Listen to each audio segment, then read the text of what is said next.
Hello everybody. I'm going to be editing a nighttime image this time for this episode. My image is going to be this Neowise from 2020, and I think it was August. I think it was July.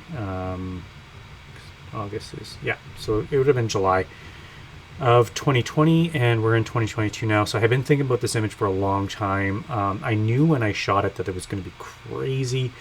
The airglow that was going on this night was unreal. You can see it here, and once I get into Photoshop and really start pushing the image, these colors and these gravitational waves that are showing up here in the sky, they're just going to be popping right out. It's one of those images where I knew and I know it's going to be a really good image, and I've just been hesitant to edit it because I've always had it in the back of my mind that I still have that really good image that I need to edit. And then as soon as I'm done editing it, I'm not going to have that, oh, I have that really good image that I can go and edit. I'm not going to have that anymore. I know it sounds weird, but it's just kind of a little bit of kind of self-dialogue in my brain of why. But I figure it's time. I need to sit down and get this edited. It's a great shot. The airglow literally was unreal. I couldn't believe it when I took the first shot, and I just seen the texture and the detail. And I know, it doesn't look like a lot here. It looks almost like clouds, but once you start pushing this in Photoshop and Camera Raw, you'll really see these colors really start popping. The fact that I can see some of this turquoise blue in this shot up here just means that I'm going to really be able to push that out and to kind of coax it out of the image. I was disappointed though. I was going through these images and I was really disappointed because this was the one that I was going to edit. This one here, which would be these three images. But when I was zooming in to check out some satellites and stuff, I realized that my alignment was off on this middle shot. You can see the stars are trailing just a little bit here, and in this one here, they're pretty good. They're pretty pinpoint. So there's something happened in this shot. I'm not too sure what it was, but it ended up trailing for some reason. It might have went through a different gear or something on my tracker. So just a little bit of explanation behind the shots themselves. So I do a lot of these vertical panos. So I'll shoot one for the sky. Just get rid of this. And then one for the horizon. And I do shoot a third shot for a crisp foreground or crisp ground. The way that these trackers work is they follow the stars. So it makes your camera actually compensate for the Earth's rotation. So your camera is actually moving in relation to the Earth. So if that happens, then your ground's going to blur. So you can see here this horizon is blurry. It's not quite sharp. And this is actually a lighthouse over here on this little island that's out there. And you can see that the lighthouse is actually blurred or trailed. And what this is telling me is that the stars, all of these stars, they would have trailed this much if I didn't have my tracker. So all of those stars would kind of create these trails that would happen within the shot without the tracker. And then because of that, so these two are my track shots. They're roughly, a little bit over 3 minutes for those track shots. I was only off by 2 seconds between them.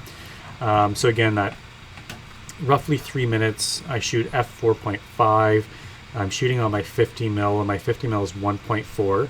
So I did stop down quite a bit. I don't shoot wide open. One of the main reasons is to avoid these. You can even see these triangle shapes or jellyfish shapes starting to happen in the corners with the stars. You can really see the chromatic aberration, which we can fix in Camera Raw. But the shape of those stars, you won't be able to fix those. You just kind of have to watch out for those. And again, it's one of the reasons why I stopped down. I probably could have gotten away with like 5-6 maybe for this one even, and minimize that a little bit, kind of within the shot as well. But again, I find that it's not too bad. The middle stars here are nice and sharp. You can see that as I move around. So I'm really zoomed in here, so just pull this loop back up a little bit. There. So again, those are nice and sharp, and then in the corners you see those little kind of arrows or triangular or T or again jellyfish kind of shapes starting to happen. So again, these are tracked roughly ISO for my 2000. I like to keep it around there, 1600. I don't stack my images, so I don't take multiples and stack them. To remove noise, I shoot a lower ISO with a longer exposure and then rely on noise reduction. Plus the Nikon D80 is really good at the low light stuff anyway, so I find the noise, it can be quite extensive, but with Topaz noise reduction, I can get rid of most of it and have a nice kind of clean image. So what I'll do here is I'll select those 3 images, and I always select the 3 of them together and do my camera raw together, especially if I've taken them at the same exposure and I've blended them, or I'm going to be blending them together. So I do all of my adjustments the same so that when they blend together, it's a nice smooth transition in the blend itself. So I'll come in and do my regulars here. So optics, just use my profile corrections and my chromatic aberration. I'll zoom in here, so there's a little bit of purple fringing still kind of happening there, so I'll pull up that purple maybe to about there, and it looks good. I pretty much removed it. There might be a little bit of orange, so I can shift my green into the oranges and just take a little bit of that orange out of there as well. Just kind of go across. There's a little bit of green in those ones, a tiny bit of blue in those ones, but it's not too bad. The stars themselves do have a little bit of color. I just want to make sure that there's not a big color shift in the star itself. I think that's the Andromeda up there. I wish I would have got that in the shot.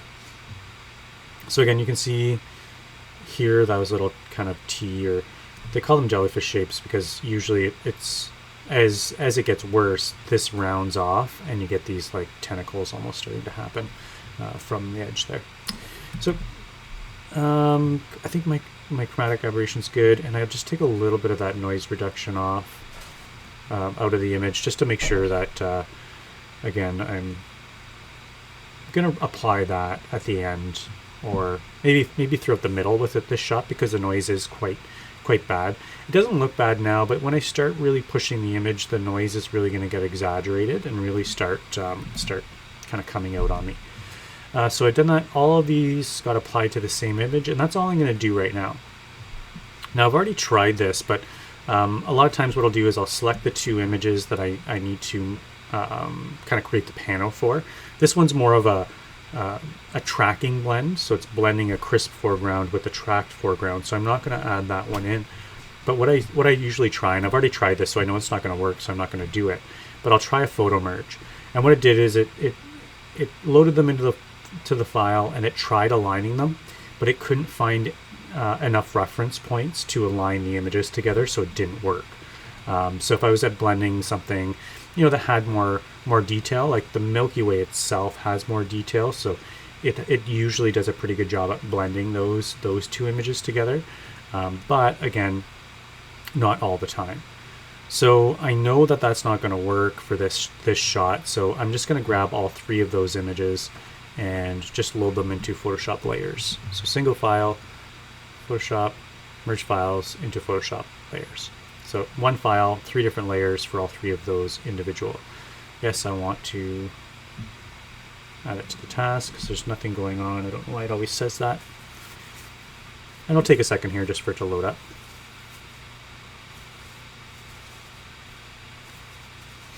So you can see that image there, how much all the stars and everything would have moved if I wasn't tracking the image. Okay, so we have them here. I'll do my alignment first, which means converting this. Sorry, I think I'm going to sneeze. Pull this up to here.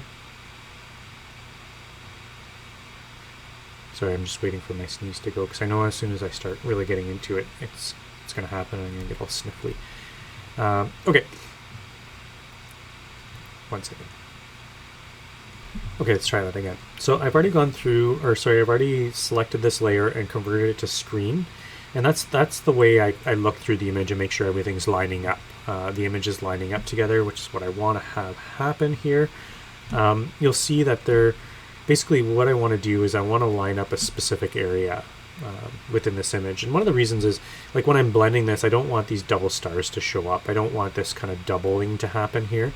So what I do, first off, I'm just going to re-edit my crop here for the whole image. I'm still on screen. I'm going to create a brand new layer on top. I'm going to grab a brush and I'm just going to draw a line through this brand new layer. Make sure you don't do it on one of your actual image layers. And I'm going to kind of pick this halfway point between, and I'm going to come in, and I'm also going to try to follow some of these details. So if there is a nuance or a subtle difference in the color values, if it's happening along one of these kind of bands within the Airglow itself, it should be less apparent. So basically I'm going to come in and draw my blue line in and just try to have it follow along here. So the whole point behind this is that I can now come in and line up my image along that line. So I'll set a point here, I'll set this, so here it's nice and sharp. But you'll notice that because of the distortion of the lens, as I move away from that point, I start getting this doubling happening. And I just want to make sure that that's not going to happen in my final. I don't want to look at this image and see this line where it got blended and have this double star thing happening. So this blue line here is it's on its own layer, which I can turn on and off, but that's going to be my transition zones. That's going to be where I blend this image into this image with a layer mask, and you'll see that in a second here. So what that allows me to do is go to Edit and Puppet Warp. First thing I want to do with Puppet Warp is lock my top and lock my bottom so it doesn't move. Maybe throw another one here. And then zoom in. So then I'll zoom in. Now I can come in and add pins and line up these points. So I'm going to look and figure out where these should be. So you can see here how far off that was. I needed to move these 3 stars and get them to line up. And then I'll add another one over here and make sure that those ones are lining up and just work my way across this line. And just making sure that all of these points are lining up, or all the stars are lining up with those original ones. So there's something going on over here. This one here should have been a little bit more accurate. This one here. My stomach just grumbled pretty good here. So I'm just, again, I'm taking my time, just working my way through, gauging how they're interacting. I think this one should have been a little bit closer. Perfect.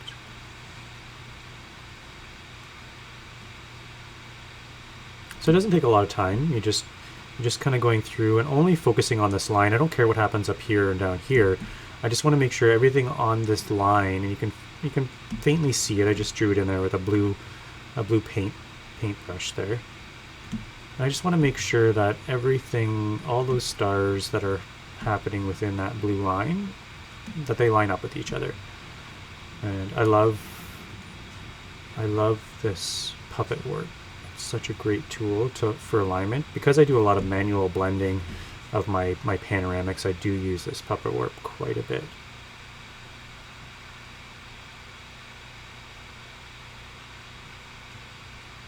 I feel like over here is not, yeah, something happened over here. It's quite a bit off. I had another one in here, no. I'm going to try to delete this one, see how close I can get to that one. Right here.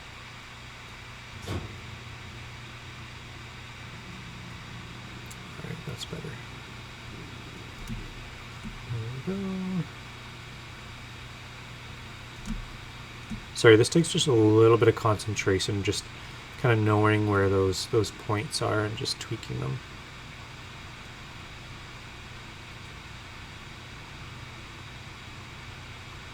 Perfect.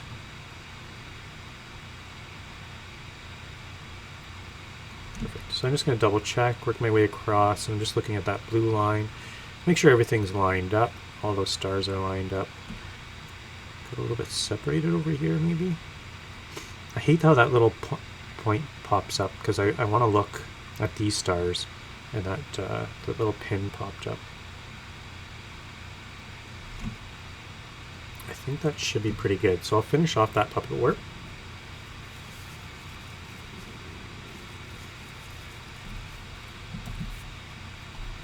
I do not need, well actually sorry, I'm going to leave that line in there because that's where I'm going to know where to blend these.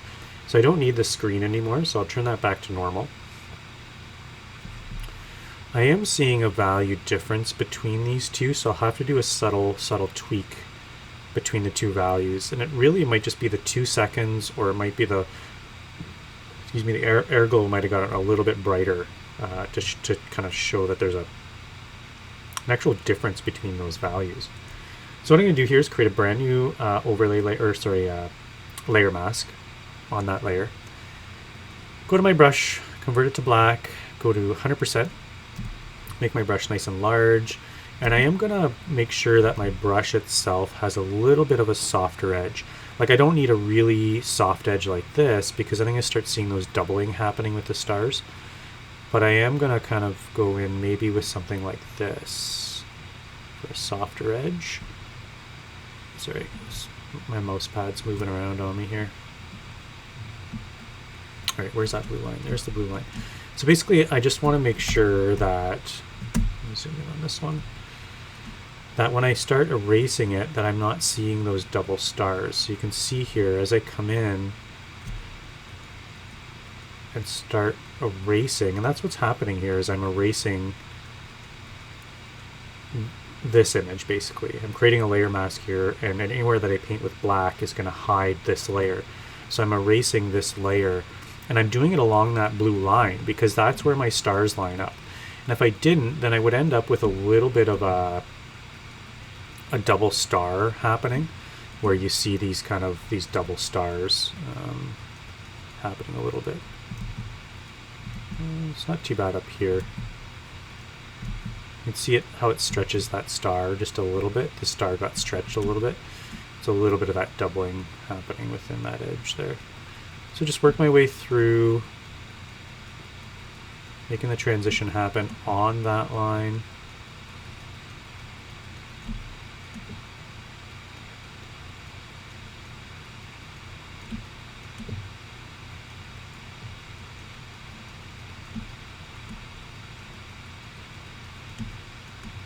You can see my layer mask as well. There's the line there now. Now what I do is I'll just zoom out. I'll turn this layer off because I don't need it anymore. You can see there's a value change there. This one's darker than this one. So I'll need to fix that up. But before I do that, I'm just going to merge or finish off erasing or hiding the rest of that image with that layer mask. So I'll turn these back on. So you can, I don't know if you guys can see it, but there's a subtle value difference here. So this bottom one's darker. So you can see it all the way across here. It's darker. So I'm going to try to grab this one. Command M will bring up my curves. And I'm just going to darken the top one by 1 or 2 tiny little spots. Maybe about there. So now, basically, I just darkened it just enough so you can't see that line. You can't see that transition happening anymore. Now maybe right here, but it looks like it's part of the Airglow. I don't see that line that comes across the entire image anymore. Just perfect, what I want. Which is great. Okay, so the next thing is to merge my, I don't need this layer 1 here anymore. Now I just want to merge my ground in there. So I do roughly the same thing here. Go to screen, double check and make sure my horizon's lined up. So you can see the difference here. This is a blurred horizon from the track shot, and this is a sharp horizon from the non-track shot. So I just want to make sure these things are relatively close to lining up here. I think that's pretty good there. Yep, looks pretty good. So I'm going to turn my screen back to normal, and then I'm going to, when I use my layer mask, I'm going to create another layer mask for this layer, painting with black again. I'm just going to come through and get rid of all this stuff first.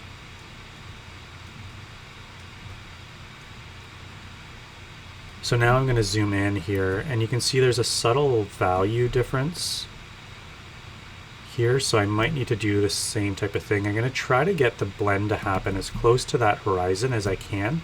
It's a nice straight horizon, so I'm just going to hold shift and kind of connect the dots with my brushes to draw a nice straight line across that horizon. I could use the selection tools too, but I am really, I find that artists use, or I said artists, but like painters and people that draw tend to use the brushes a little bit more than, like, photographers will tend to use the selection tools a little bit more than people that draw.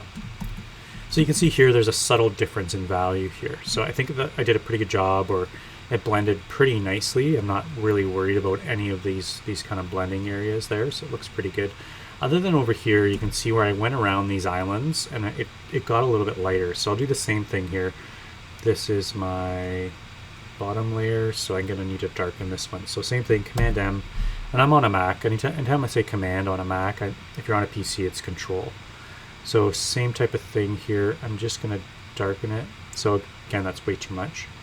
So I'm just going to visually darken it, probably about right there. So you'll see just that little bit of darken makes those areas blend a little bit nicer together.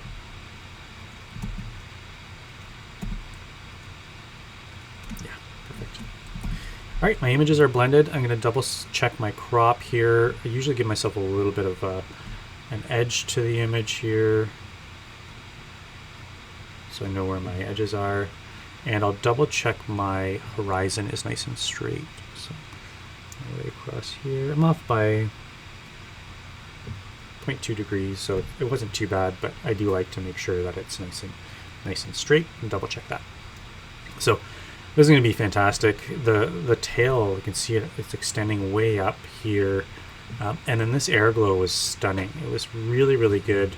It's probably one of the best I've ever seen for Airglow. I really don't know why I kind of put this image off so long to edit. I'm not too sure why I ended up doing that. But so I'm going to bring this into, actually let's do an overall curves level here. Maybe brighten it up just a little bit. Maybe add a little bit of contrast, just darkening those darks just a tiny little bit. Reset those darks. So I think that looks good. Now I'm going to flatten these into a single layer. So if I go to merge visible, but then I hold down Option or Alt while I do that, it flattens all of these into a single layer above. So you can see nothing's different here except for all of these 4 layers are merged into this single layer, and it's above everything else. So I can keep all this stuff. All this stuff's there. I can keep it. And again, this is the top one. So now my top one here, this allows me to bring it into Camera Raw. So I can go back to Camera Raw now and do some of those overall edits.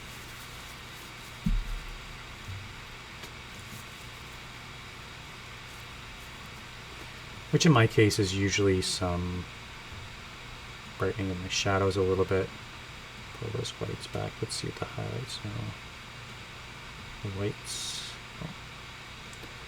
And then I do add a little bit of dehaze. I'll come back and add more dehaze to this. I just got to watch it doesn't add too much noise, and I'll come back and add my saturation near the end. Most of the time I work on my brights and darks, and then do my saturation, and then do my noise reduction kind of at the end. So just a little tweak there in Camera Raw to kind of, again, just to, brighten it up, maybe add a little bit of contrast. So one of the next things that I do is a little bit different. It's a technique that I picked up. I guess it's used heavily in editing dark sky images, or like telescope deep sky objects, I guess would be the term. So I kind of picked it up from there, and basically what it does is it dims your stars. So it'll dim your stars a little bit so that I can push the rest of the image without the stars getting too bright. So if I come in here without doing that and run a curves on this and really kind of push up my detail, you can see the stars really become really dominant, and they're speckled kind of throughout. So what I like to do here is just tone those stars down a little bit before I run that curves. So if I come in here and go select, I have to make sure I'm on a flattened layer, color range, and I'm going to just select those highlights. So here I'll just come in and just, you can see as I push this, I'm selecting all these highlights and these grays. So it's everything that's white is going to become the selection. And I've converted this to highlights. So a lot of times you'll go, when you first open this up, it'll be sample colors. So I want to convert that to highlights because I just want to select my highlights.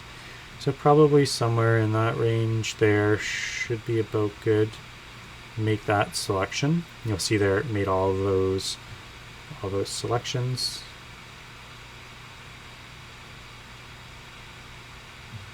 don't know why my crop is so far down. Something like that. Anyway, so then before I do my minimize filter, I'm going to actually go select modify, and I'm just going to add a 2 pixel feather to it, just to feather off those edges a little bit. And then I'll go to filter, other, and then minimum. And this allows you to darken highlights. So if I come in here on Neowise, I'm just going to push this so you can see it's basically darkened all those highlights. The other thing I'm going to do is I'm going to hide my selection. So Command H will hide your selection for you. Yeah, so you can see my selections disappeared. So you can see how all of those stars are that much dimmer, but you have to be careful because you'll see what it does is it darkens them too much. So you want to darken them, but you want there to still be a star there. So I'll just move this back, and I find usually the sweet spot's around that 2 pixel range, somewhere in that area. So you're darkening them, but you're not going super crazy and darkening them like tons. So you can see what that does to the image there. Again, it's kind of darkening the image. Perfect. I'm going to, because I hid that selection, so if I go Command H again, it'll bring that selection back. So because I've hidden it, it's still there. I need to actually go Command D to deselect that selection. So that selection's removed now. I have a nice transition. I'm just double checking my line here, because it would really be unfortunate if I did all this work and then had to go back, because again this line's going to show up. So I can subtly see here, but it's not too bad because it does look like it's part of this Airglow. So I think overall it looks pretty good. The transition of that line. Okay, so now I'm going to push it a bit further. I can go back to camera raw, but I'll probably do it with a curves layer here. I'm going to anchor my darks, brighten up those brights, and this is what it allows me to do, is brighten up the image without my stars getting too bright. You know, I'm basically bringing those stars to where they were. So even here, those stars are pretty bright. Now the stars stay the same, but everything else brightens up. So it allows me to brighten the image and push the image without the stars getting too crazy on me. Let me just darken this a bit. Maybe about there. Good. Airglow is looking pretty good. I think I'm going to do another camera raw, so flatten that image into 1 again. Again, I can go to the flyout menu, hold down Alter Option, and just go merge visible. It'll merge those layers into a new layer. You can see here. Or Command Option Shift E is the keyboard shortcut that does that, and that's what I use. You'll see if all of a sudden that pops up, Command Option Shift E, all of a sudden I get this second layer popping up. I'll go back into filter, camera raw filter, and let's check this out. Man, look at that Airglow. It was wild, just wild that night. I was really happy with how this turned out. Dehaze a little bit. I gotta be careful in my dehaze that I'm not dehazing the noise too much. You can see here, see all that noise that really gets exaggerated. You know, I might do one final tweak at the end with a dehaze after I've done my. I'm going to actually remove some of this texture instead of adding texture in. After I've done my noise reduction, I might come back in and maybe push my dehaze just a bit further. But again, you have to watch that because, again, the noise itself starts showing up. Good. And I think I might do that. Do all of that first, my noise reduction, and clean up my satellites. Then bring it back in here and do my final dehaze and actually go into my color mixer and play with the saturation of the colors individually. So let's just hit OK and do my denoise right now next. So I'm going to make a copy of this layer. I can even name it my noise so I know that that's the noise layer. And then go filter, topaz, denoise. It's going to just take a second for it to load up here.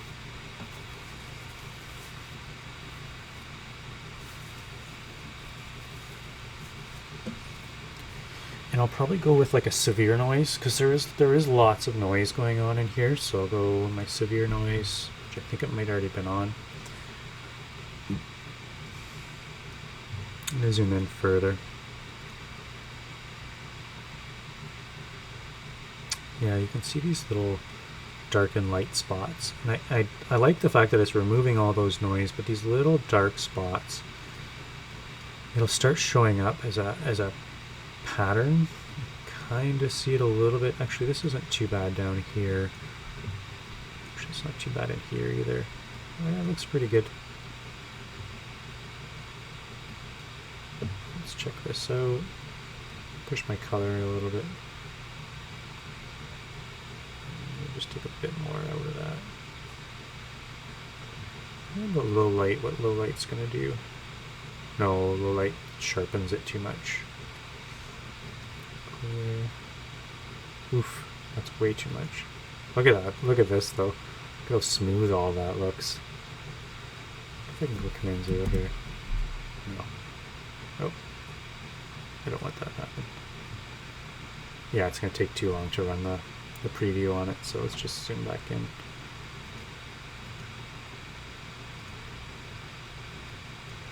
That's crazy.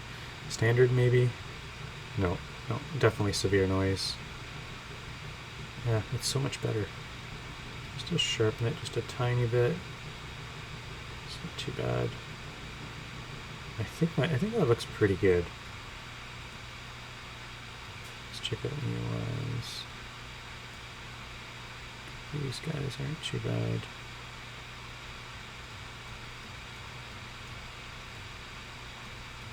There's a little spot here I'm going to have to clean up. Ooh, that might be too much. Take some of this out.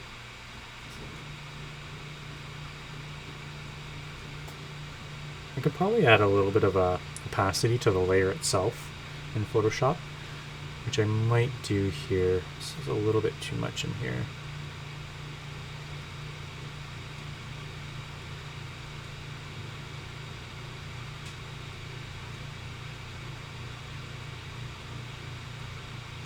That looks probably pretty good. This is going to bother me a bit, I think. The rest of that doesn't look too bad at all. Good, good, good.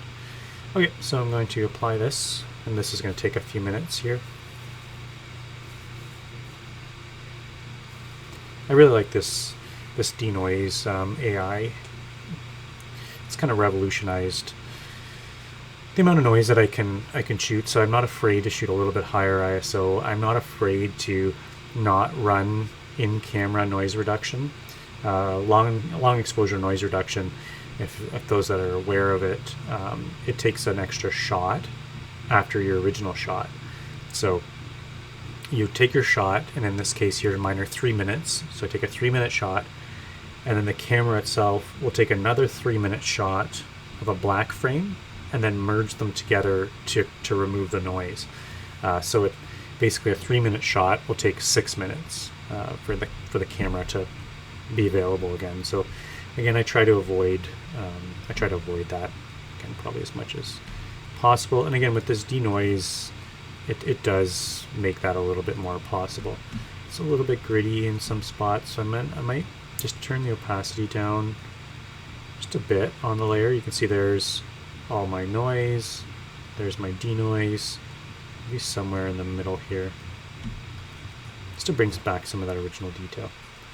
Then my next step here is to go in and do my clone work. So I am going to come in and get rid of those pesky satellites. So I zoom in to a relatively good zoom. I wish I would have kept the Andromeda Galaxy in there. I didn't realize that I just cropped it out. Probably remove it altogether, but just work my way across. I'm just looking for satellites, little dashes. I know there's a few of them in here that I have to take out. Oh, there's one.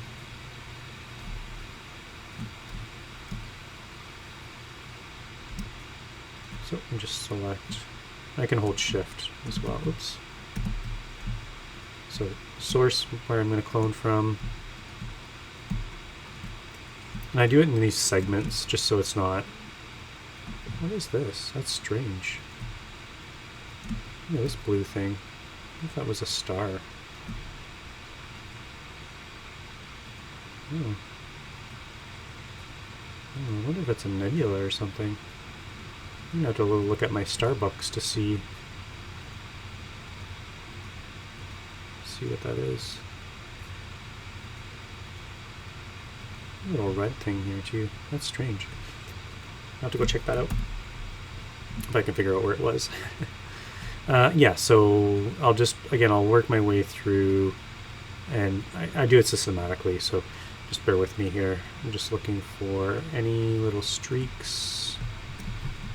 While I'm at it too, if I notice any hot pixels, I'll remove those as well.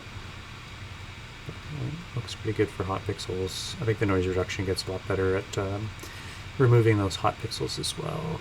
There's another galaxy or something there. Maybe down here too.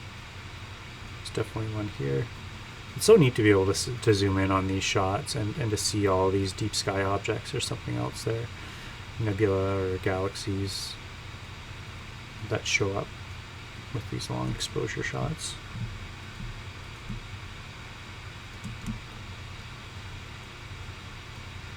You can see the tail starting to show up there.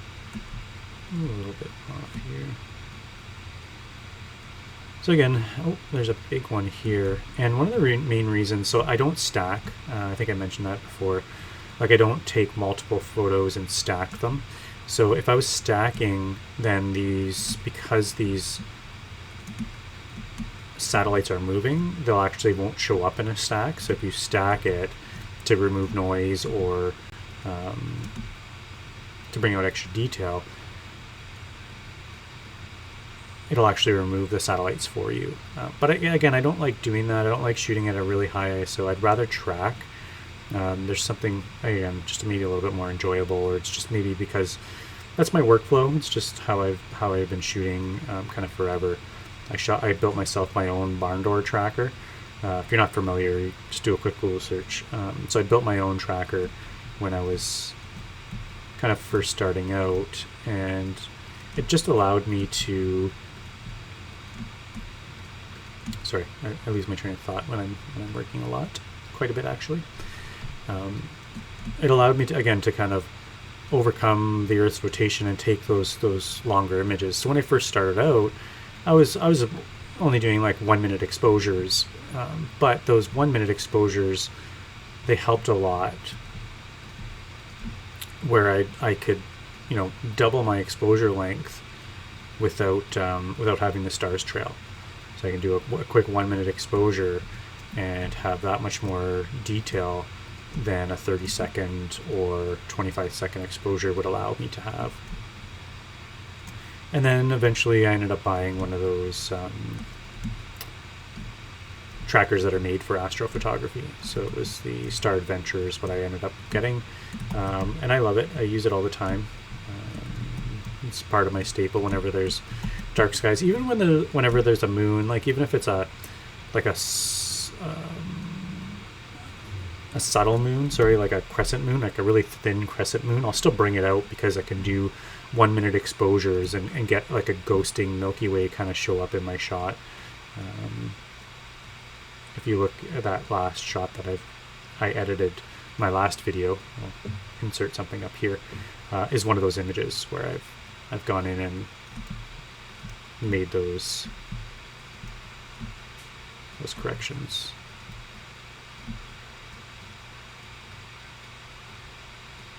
Sorry, I'm doing it again. See these little black dots? I'm not too sure why those. I think it's just more noise that's getting amplified by the noise reduction, I guess. I don't like them. Oh, there's a hot pixel over here. There's a little bump over here too. I think it's part of the noise reduction, but I think overall that's not too bad. There's a few little ones in here. So I use the Adobe programs quite a bit through work and teaching at my college and at the college here where I live. And then I do illustration work as well, so I'm really familiar with these programs, but having your left hand or your non-dominant hand on the keyboard, like I'm holding the space bar down and just navigating around here, hold down Option. I'm not even thinking about it. I think about what I want to do and my fingers just automatically do it. It's just that muscle memory. It's the same thing as writing your name. when you write your name, you don't physically think about, moving your finger. You just write your name, or you write. So it's that same type of muscle memory that ends up showing up here. Again, just kind of navigating around. So I use that for navigating. I use it for, command to bring up my move tool, and again, a bunch of the other shortcuts with Control Z and so on. So I'm done my clone work, I think, here. I do want to blur this ground just a bit, so we'll do that separately in a few minutes here. But I do want to push this a bit further, so I'm going to actually,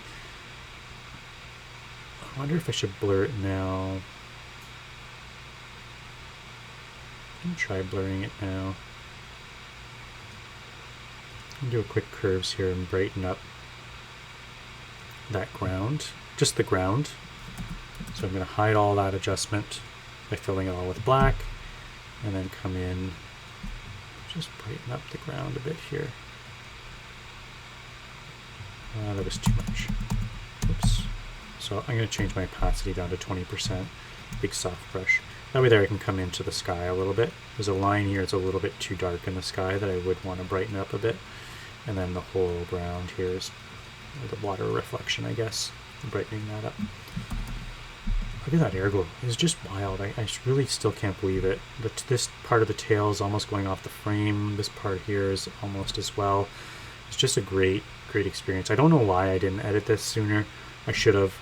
Kind of happy I'm getting to this. I probably won't post it till beginning of the week, but yeah, I love this. You can even see the texture of the tail here where it gets broken up by the solar wind. It's pretty neat. So I think my histogram looks okay. I think I'm going to do my camera raw for color. So filter camera raw.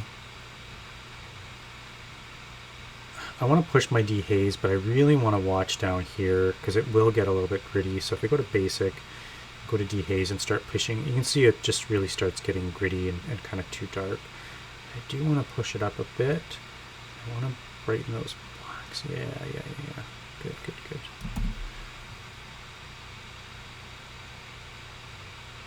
Yeah, maybe a little bit of contrast as well, just a tiny bit. And I might do some subtle curves and brush it in. And I also might remove some of those. Just think about maybe removing some of those stars as well. No. I don't know if I'm going to need to. Okay, but anyway, I'm going to jump into my color mixer here. I'm going to go through them. I might take some saturation out of these reds down here and these oranges just a bit. The yellows I'll leave the same. Yellows will end up being, like, see how gross it gets if I push that saturation too much.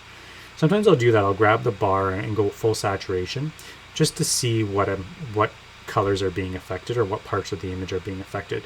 So I do want there to be more saturation up here, and it's not affecting down here too bad. So again, I won't do that much, but I'll just do a little bit. So there's the original, and I'm just pushing that color just a bit. The same thing with the blues. You'll see those blues are happening up there. But now I run into the issue where I'm starting to reintroduce noise back into the image if I push it too far. So I'll add a little bit of it, but not a lot. The same thing here, if I push my blues all the way, you can see that blue noise starting to show up again. So I won't go quite that far. Do a little bit with the purples and magentas as well. Let's see what this looks like. Yeah, those purples look great. And the purple's in here. Let's see if I can push that a bit further. Same thing with magentas. Yeah, it doesn't really affect it too much, so I can just pull that back. Awesome. So I think I'm going to do the rest of this now in Photoshop. I finished up here in Camera Raw. Again, you can see it doesn't look like a lot, but I do brightens it up, add some extra dehaze to it. I'll probably do a curves layer, and with that curves layer, I might actually don't like what it did down here, so I'm going to create a layer mask on this. And it's all subjective and reactive. I react to what I'm seeing, and just knowing and understanding these tools. If you see a certain area that you don't like, it's just coming in and using the tools that you know to kind of fix it up. So here, I think down here, I brought a little bit too much noise back into this area here.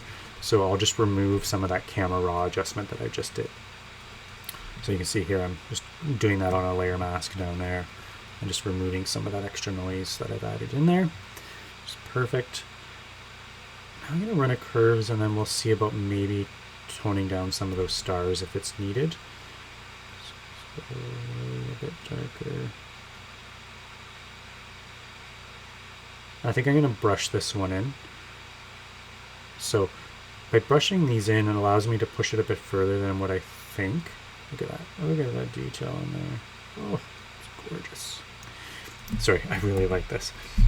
So I'll hide all of that and then I'll brush in with white all that contrast. And it allows me to avoid areas that bring in too much noise and just kind of strengthen up some of the contrast within some of those other areas.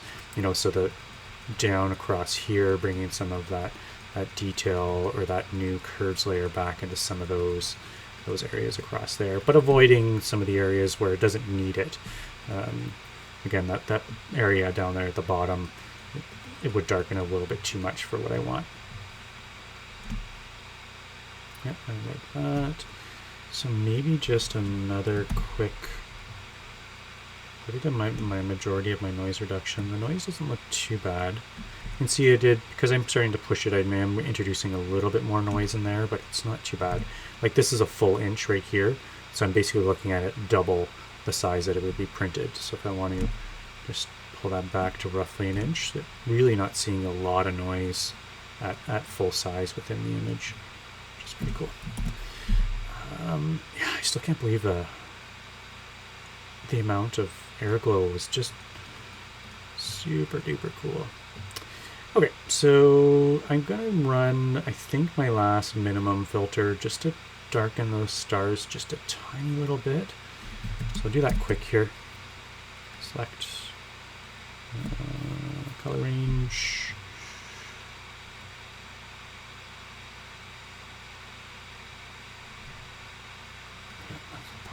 Probably pretty good where it was there. Oof, that might be too much, but we'll see. So select, modify, just add a feather to it because there's so much. I'm just going to do a 1 pixel feather this time. I'm going to hide that. So Command H to hide that. Filter, other, minimum, and I'm going to minimize how much of this gets. You can see it's a little bit. Some of these areas it ends up adding a little bit of spots in there. I'm going to go not quite as much.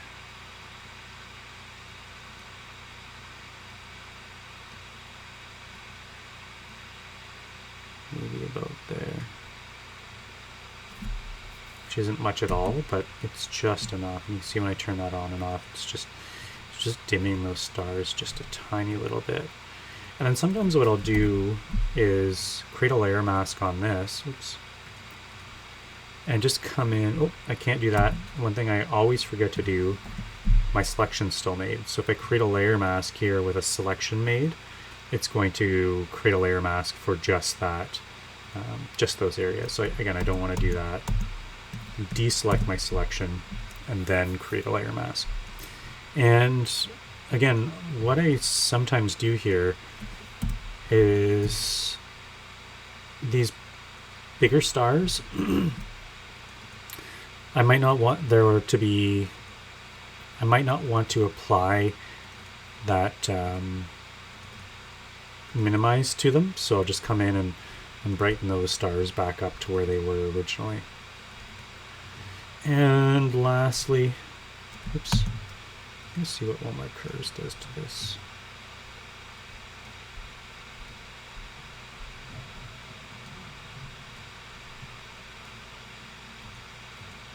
Good. My noise. Right on the verge. Actually, it's not too bad. Yeah, and I'm zoomed in a little bit more than 100% here. I think my noise is pretty good here. Down here it looks pretty good. Okay. It's usually at this point I'd probably walk away from this image and come back. So I'd walk away, take a look at come back and see how I feel about this noise and the extent of it, which isn't too bad. And just if I keep pushing it, this needs to be turned on. So if I keep pushing this, we'll see how that noise really starts coming back. So it's just kind of subtly introducing a little bit more contrast, but just watching the noise level that ends up showing up. What about that? No, that's too much. Too much. Let's bring that back.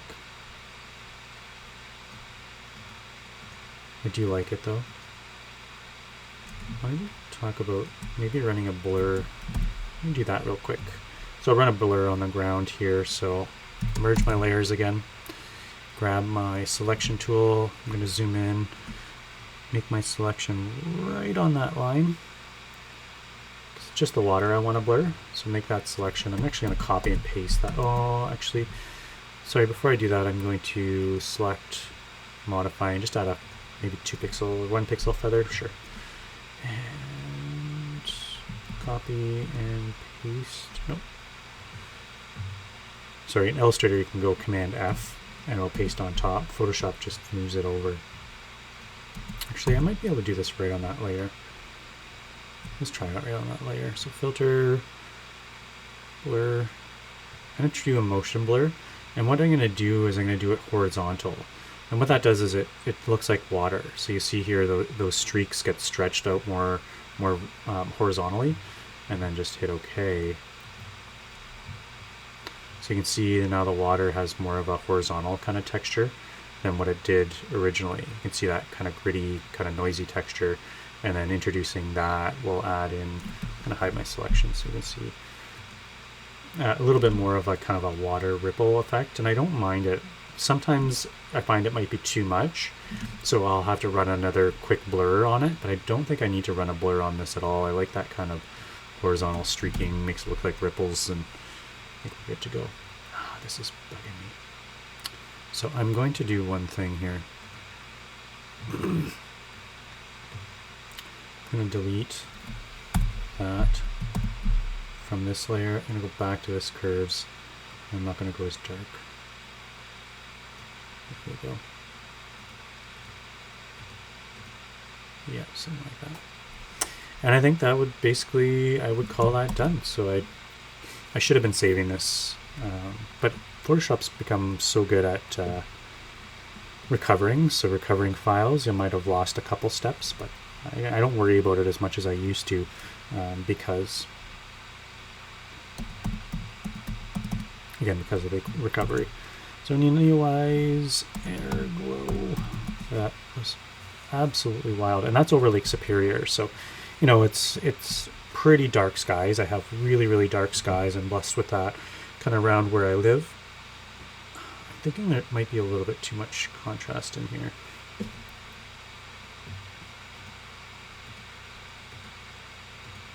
I wonder if I can bring some of that contrast back with just a little bit more saturation overall.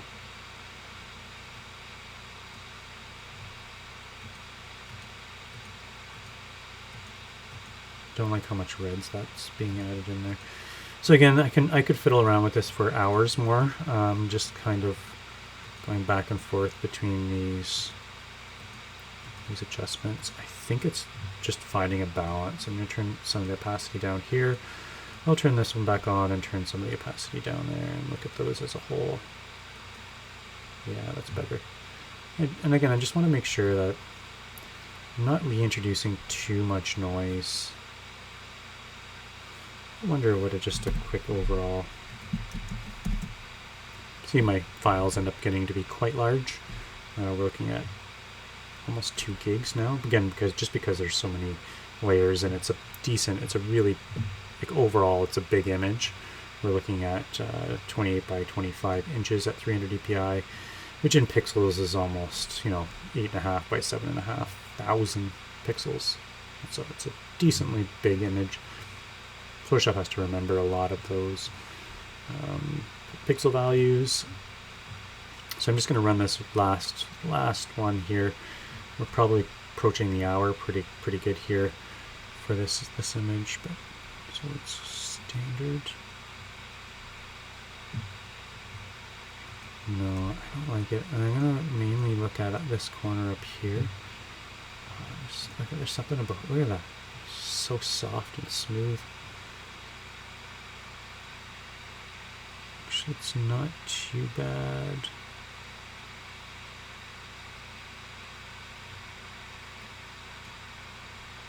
Don't want this to sharpen it at all. It's already sharp enough. I don't want it to recover original detail either.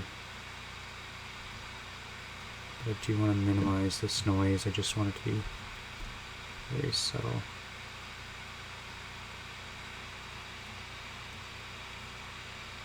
Yeah, it's not too bad. So I'm going to apply it, see what it looks like. Very rarely do I apply noise twice, but there's just a little bit kind of in some of these corners that I did want to make sure that I minimized.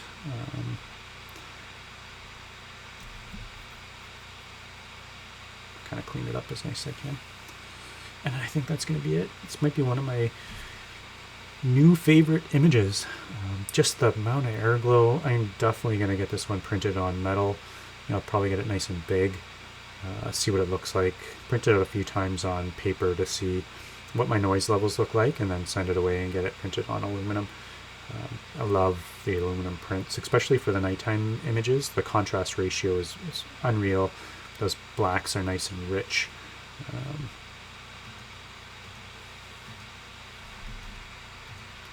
Let's see. It's not too bad. Yeah. Sharpened up the stars too much. So I wonder about turning the opacity down on this. No, I don't think I like it. I think those stars just ended up getting sharpened too much. So let's see, I'll show you what I mean. So you see these little black rings around the stars. They're introduced to sharpen the image. You can also see this little texture that shows up in the background.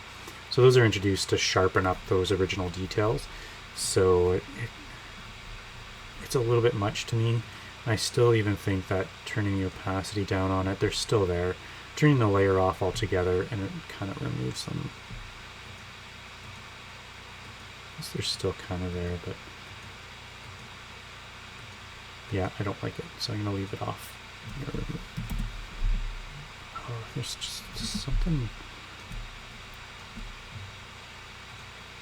Let me do this. So let me go to about here. Actually, that's not too bad. It's tough. I'm going to leave this open. I'll come back and look at it again for sure.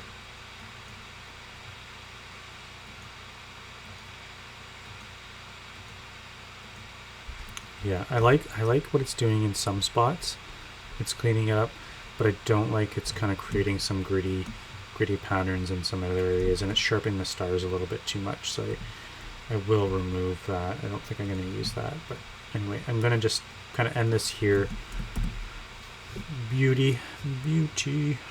Really happy with this.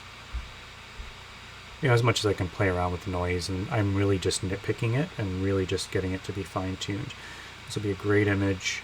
Overall, it's going to be a fantastic image, and I love the colors. It's like almost every color in the rainbow is present here. The Airglow is, again, I said it before, when I seen it on the back of my camera, I almost didn't believe it.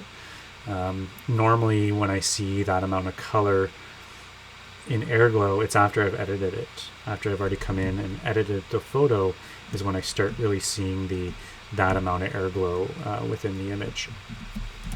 What's going on here? Just want to push this back a little. Come on.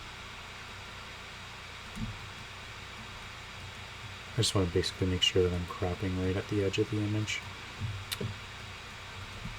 My mouse pad doesn't stay anymore, so it keeps moving. So I get to a point where my mouse pad's not on my, sorry, my mouse isn't on my mouse pad anymore. Well, that's why it was way off there. So let's go way over here. There we go. Pull this down. Yeah, my mouse ends up falling off my mouse pad and not moving because it's hovering over top of nothing. So it's not too bad. You see there's a little bit of an edge here. It looks a little bit gritty along the edge just because it didn't apply that filter right to the edge. So I might come in, I don't think it's needed. Okay. I think it should be good. And crop that. Look at the purples in here. Like that's pretty cool.